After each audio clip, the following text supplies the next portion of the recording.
Fala pessoal, tudo certinho? A notícia acontece, Fabiano Cavalari aparece.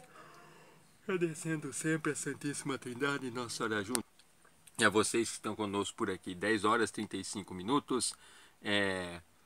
Desta terça-feira, 9 de fevereiro de 2021. Ontem eu esqueci de falar a temperatura, né? Ontem é céu azul, parece com nuvens brancas nesta segunda-feira. Temperatura acho que em torno de uns 33 graus. Hoje também, céu azul, piscina, sem nuvens. Acredito que é em torno de uns 32 graus. Passou a primeira vez, não tem inscrição? Por favor, conheça o canal. Conhecendo e gostando, se inscreva, nos ajuda a crescer. Nosso material, começando da informação que não deu para completar ontem. Agradecendo aí, perdão, a Amanda, que compartilhou no WhatsApp, no grupo Recados Missa Tridentina em Ribeirão Preto. Sábado, dia 6 de fevereiro de 2021, às 10 horas e 21 minutos. Bom, enfim, ou 10 e 7, 10 e 1, sei lá, da manhã. Esse horário aqui ficou confuso. Perdão.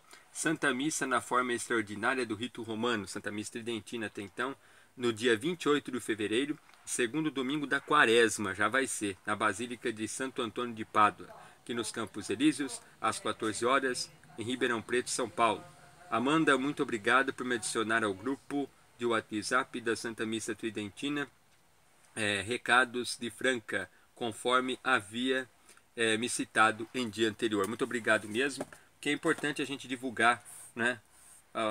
O que é de Deus a gente tem que divulgar. Então o pessoal de Ribeirão Preto, o pessoal de Franca a gente já tinha informado, parece que até que tinha mudado a data também, e o pessoal de Ribeirão Preto aqui, no último domingo de fevereiro, espero se não tiver mudança, na igreja Santo Antônio de Pádua, com certeza comandada pelo Dom Gregório.